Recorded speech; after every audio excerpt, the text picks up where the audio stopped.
Rodney has spent nearly 2 decades in law enforcement, but the twist is how that career shaped his storytelling. And honestly, what he says here about art and audience hit me harder than I expected. So, Rodney, you are in law enforcement, as I understand it. Is that right? That's correct.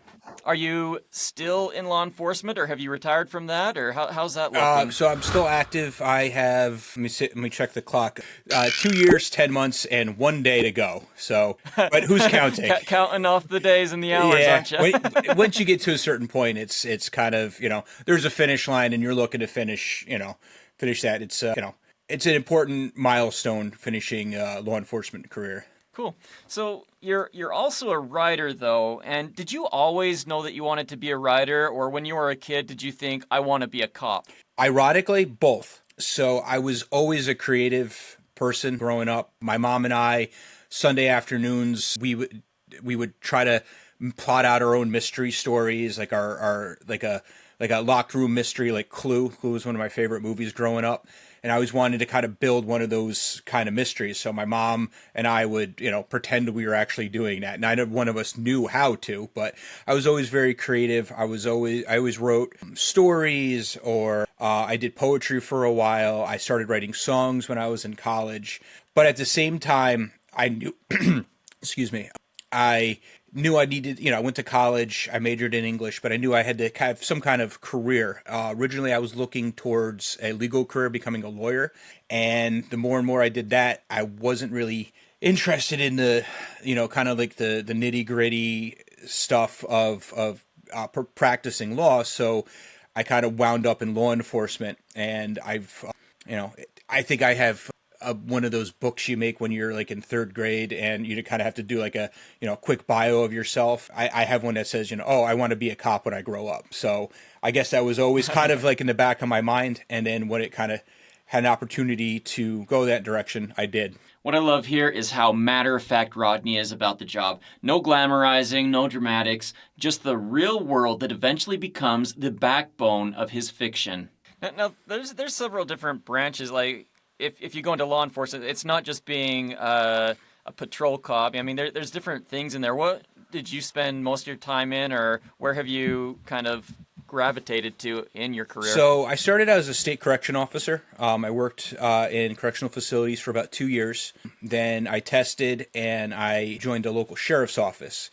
So in New York State, the sheriff is constitutionally mandated to maintain a jail and to serve court process, like orders protection, lawsuits, divorce papers, things like that. So that's their mandate, but we also do law enforcement. So I spent a couple years on patrol, and then I was an investigator for about 3.5 years.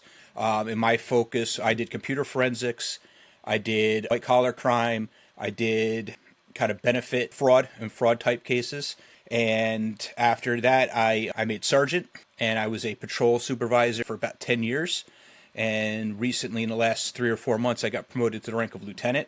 And I'm now the administrative bureau commander. I work with grants and rules and regulations and policies and stuff like that. So it's writing, just not very creative. Listen how he talks about investigations. This is why his book feels authentic. He lived the process, not just researched it. Okay. Is there any part of that you just loved, that was like your favorite kind of a thing, or has it just been kind of fun, just an interesting journey the whole way through? It's been interesting the whole way through.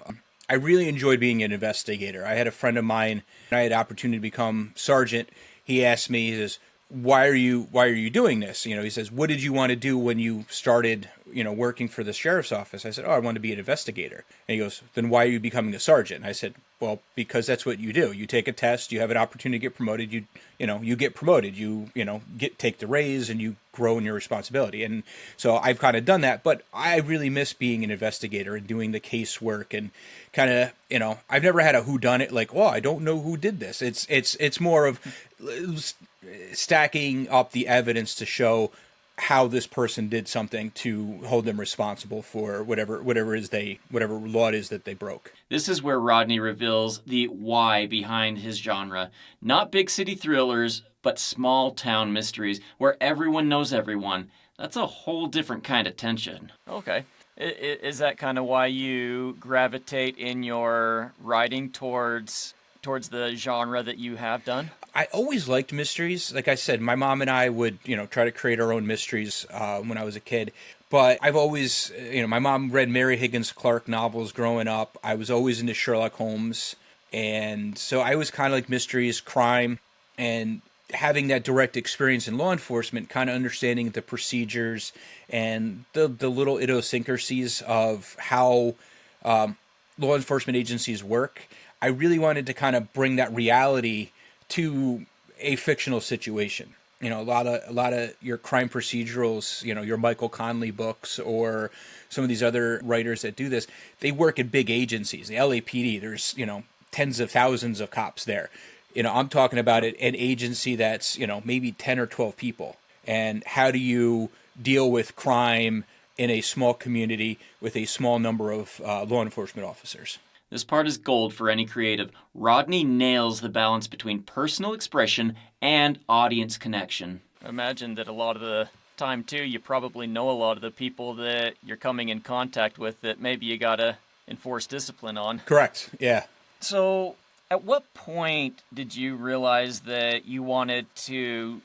I mean, you did say that you wanted to be an author from a very early age, but during your career, when did it actually hit you? What was the turning point where you said, I'm going to write a novel? So it kind of coincided with a couple of different milestones in my life.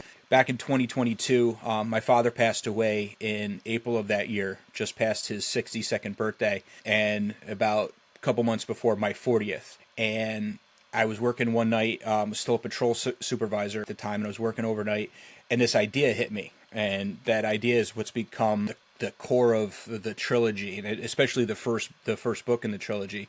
And and I had ideas before. Like I said, I was an English major in college. I was writing stuff in college. I worked on that stuff for years, but I never knew what I was going to do with it. I didn't have a direction forward. So once I had this fresh new idea, I said, I'm not going to wait around for the time to be right. It was, I have something, I'm going to chase it and figure out how to do it. And basically, I trained myself how to actually write a novel and figure out how the business end of things worked. Because unfortunately, art is business. Because if you're just producing stuff for yourself, that's great. And, if it scratches that itch for you, that's great. But if you want people to read it and you want to get it out in the world, you have to have a little bit of a business sense to say, all right, how am I going to produce the best quality product? There's something that other people are going to want to read, and how do I, market it to them? And it's, that's the least fun part of it, but it's definitely a part of it.